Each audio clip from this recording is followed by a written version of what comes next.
சீரியல்களின் full எபிசோடுகளை Sun டிவியில் ஒளிபரப்பான உடனே எக்ஸ்க்ளூசிவாக சன் நெக்ஸ்டில் மட்டும் ஃப்ரீயா பாருங்கள்.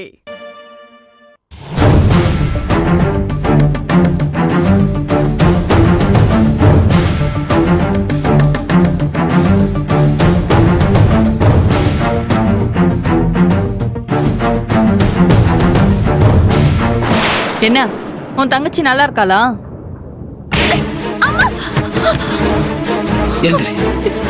நான் என்ன பண்ண? எதுக்கு என்ன அடிச்சீங்க? என்ன பண்ணல?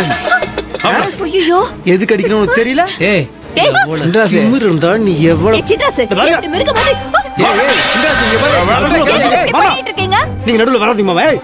நீங்க வராதீங்க. என்ன பண்ணணும் உனக்கு தெரியாது? தெரியாது. அடிக்கிறீங்க மாமா. நான் உங்க ஆஸ்பத்திரியில சொல்லல மாமா. என் தங்கச்சி விஷம் குடிச்சது மத்தவங்க எல்லாரும் விஷத்து காரணம் இவதான். நான் உங்ககிட்ட சொல்லல சொன்னா இல்லையா? இவ ஏதோ பண்ணி இருக்கா, அதனால மொத்த குடும்பமும் எல்லாரும். இப்ப எதுக்கு இப்படி நடந்துக்கிறீங்க? சொன்னா கேளுங்க மாப்ள. தைரியம் உனக்கு? என் தங்கச்சி எந்த அளவுக்கு கொடுமைப்படுத்தி இருக்க? பண்றது பண்ணிட்டு தெரியாத நடிக்கிறேன்.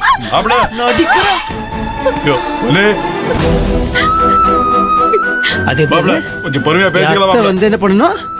துணி துவைக்கணுமா? அவங்க எச்ச பாத்திரம் கழுவணுமா? அவங்கள அசிங்கப்படுத்தினியா? அவமானப்படுத்தினியா அவங்கள? என் தங்கச்சி உனக்கு என்ன பாவம் பண்ணுச்சு? ஊரே ஒதுக்குனாலும் உறவு ஒதுக்க கூடாதுன்னு சொல்லுவாங்களே. ஆனா உறவுக்காரியான நீயே அவங்க சாகர அளவுக்கு கொண்டு போயிட்டிய. நான் உங்களை கொடுமைப்படுத்தல. அவங்க தான் ஊர் அடிச்சு ஒலையில போட்டுக்கணும்னு நினைச்சாங்க. ஆனா இந்த ஊரை சேர்ந்து அவங்கள ஒதுக்கி வச்சதும் அவமானம் தாங்காம சாக முடிவு பண்ணிருக்காங்க. அவங்கள ஊரை அவமானப்படுத்தினா நான் என்ன பண்ண முடியும்? ஊரை அவமானப்படுத்தினாங்க அப்படி ஒரு முடிவு எடுக்கல. நீ அவங்கள அவமானப்படுத்தினா அப்படி ஒரு முடிவு எடுத்தாங்க அவங்க. அதனால சாகர அளவுக்கு போனாங்க அவங்க. அப்படி பார்த்தா உன் தங்கச்சி தான் என்ன கொடுமைப்படுத்தணும். அவ தான் உயிரோட இருக்க கூடாது. அவ செத்து ஒளியணும்.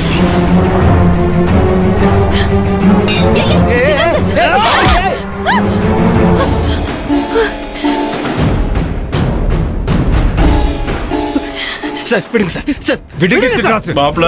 சொன்னா கேளுங்க, விடுங்க. அண்ணா அவரை தடுக்காதீங்கண்ணா. அவர் என்ன வெட்டி கொல்லட்டும். கொல்லுங்க, வெட்டி கொல்லுங்க. நான் வேணா அருவாள் எடுத்து கொடுக்கணுமா? என்ன வெட்டு வா. ஒரேடியா என்ன கொண்டு சாகடிச்சிரு.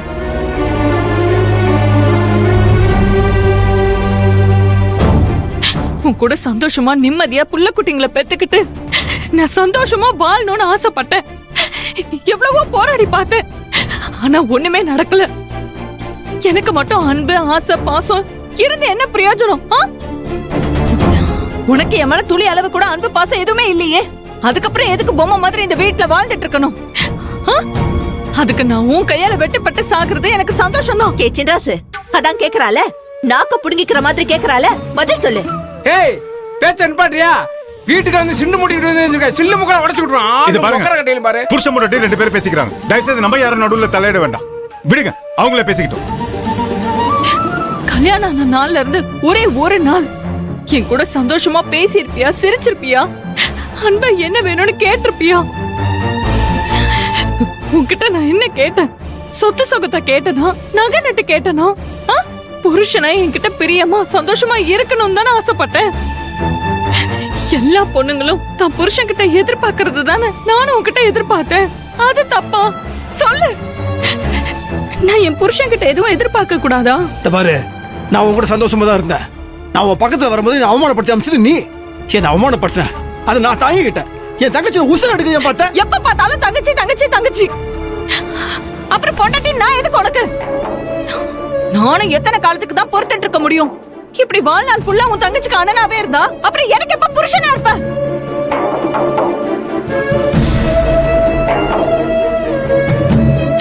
நீங்களே சொல்லுங்க. நான் என் மனசை என் புருஷன் கிட்ட சொல்லாம வேற யார்கிட்ட சொல்ல முடியும்? நான் சொல்றது ஒரு நாளாவது காது கொடுத்து கேட்டிருப்பியா? ஏன் கட்ட பொண்டாட்டிக்கிட்ட இருந்து விலகி போறீங்கன்னு நான் உன் மேல கோவப்படுறது தப்பா? சொல்லு. என்ன பாக்குற? நீ ஒரு நாளாவது என்ன மதிச்சு நடந்திருக்கியா? முதல்ல புருஷன் பொண்டாட்டி போறவனா என்னன்னு உனக்கு தெரியுமா? அன்பு ஆசைனா உனக்கு என்னன்னு தெரியுமா? என் நேரமும் தங்கச்சி தங்கச்சி தங்கச்சி. உன் தங்கச்சியை தலையில தூக்கி வச்சுட்டு கொண்டாடினியே, வீட்டுல தாலி கட்டின பொண்டாட்டின்னு ஒருத்தி இருக்காளே, கொஞ்ச நேரமாவது ஒதுக்கி அவ கூட பேசி பழகணும்னு ஒரு நாளாவது உன் மனசுக்கு தோணி இருக்கா? இல்ல என் நினைப்பாது உனக்கு இருந்துதா? இல்லன்னு உனக்கு தெரியுமா? இருக்கிற மாதிரி நடந்திருக்கியா நீ? உன் தங்கச்சியும் உன் தங்கச்சி குடும்பத்தையும் நான் தற்கொலைக்கு தோணுன்னு கோவப்பட்டல்ல, அவங்க வீர அண்ணன் கிட்ட அப்படி வாக்குமூலம் கொடுத்தாங்களா? டேய், நீ ஜெயிலுக்கு போக கூடாது நல்லா இருந்திருந்தா அது உன்னை காப்பாத்துச்சு. உண்மைய நான் சொல்றேன். நான் யாரும் சாகணும்னு ஆசைப்படல, நான் வாழணும்னு ஆசைப்படுறேன்.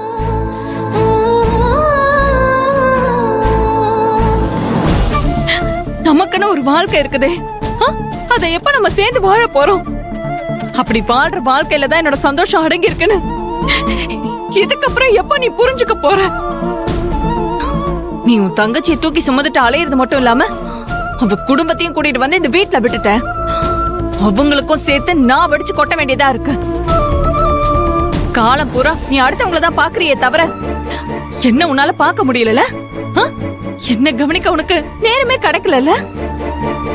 எந்த துளசியால என் வாழ்க்கை கெட்டு குட்டிச்சோரா போச்சுன்னு நான் மனசு உடைஞ்சு போய் கடந்தனோ, அவளே திரும்ப வீட்டுக்கு கூட்டிட்டு வந்து உட்கார வச்சுட்ட. அந்த நிமிஷமே கொஞ்சம் நெஞ்சம் ஒட்டிட்டு இருந்த என் சந்தோஷம் பறி போயிடுச்சு. அதுக்கு மொத்த குடும்பம் விஷத்தை சாப்பிட்டு சாகுற அளவுக்கு அவங்களை கேவலப்படுத்துவியா, அவங்களை கொடுமைப்படுத்துவியா? திரும்ப திரும்ப அதே சொல்லிட்டு இருக்காத. என்னமோ நான் தான் ஸ்வீட்ல விஷத்தை கலந்து சாப்பிட்டு சாவுங்கன்னு பாட்டில் எடுத்து கொடுத்த மாதிரி சொல்லிட்டு இருக்க. இதுக்கு மேல என்ன வேணும்? அதான் ஒருத்தர் கூட சாகாம உயிரிழந்து திரும்ப வந்துட்டாங்கல்ல, அப்புறம் எதுக்கு என்னாலதான் விஷம் குடிச்சாங்கன்னு சொல்லிட்டு இருக்க? மாப்பிள்ள, நடந்தது நடந்து போச்சு. யாரும் தப்பு பண்ணிருந்தாலும் அவங்கள நான் உங்ககிட்ட மன்னிப்பு கேட்டுக்கிறேன். தயவு செய்து கோவப்படாதீங்க. மாமா, நீங்க எதுக்கு மாமா மன்னிப்பு கேட்கறீங்க? பண்ண தப்புக்கு கேவலம். வேண்டாம், இங்க நிக்க நிக்க பிரச்சனை ஜாஸ்தி தான். நீங்க தயவு செய்து கொஞ்சம் வாங்க, வெளில போலாம். சரி, என்ன நீங்க காரியம்? வாங்கன்னு சொல்றல, எனக்காக வாங்க, வழி விடுங்க, வாங்க. பொன்னி, ஐயோ எப்படி போட்டு அடிச்சிருக்கான் பாரு. ஏமா அப்படி பிரச்சனை பண்ணிட்டே உட்காந்துருங்க? கொஞ்சம் பொறுமையா போக மாட்டியா? வாழ்க்கை மாப்பிள்ளை இப்படி எதிர்த்து பேசிட்டு உட்காந்துருக்க, கொஞ்சம் கூட அறிவில்லை.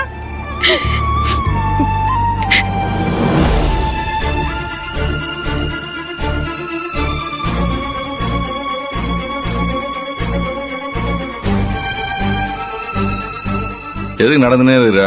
உட்காரலாம்ல. இல்ல மாமா, என் அண்ணன் பொண்ணுகிட்ட என்ன பிரச்சனை பண்ணிருக்கேன்னு தெரியல. புலிக்குட்டி போச்சு, அதுவும் எனக்கு போன் பண்ணல. அங்க என்ன நடக்குதுன்னு எனக்கு ஒண்ணுமே புரியல. மருமாவல, நீ பயப்படுற மாதிரி எதுவும் நடக்காது. பதட்டம் இல்லாம இரு. மாப்பிள்ள கோவப்படுவாரே தவிர மோசமெல்லாம் நடந்துக்க மாட்டாரு. இல்ல மாமா, என் அண்ணனை பத்தி எனக்கு நல்லா தெரியும். எனக்கு ஒண்ணுன்னா அதால தாங்கவே முடியாது. பொன்னியாலதான் நம்ம விஷம் குடிச்சோன்னு அண்ணனுக்கு தெரிஞ்சு போச்சா, அது பொன்னிய சும்மாவே விடாது.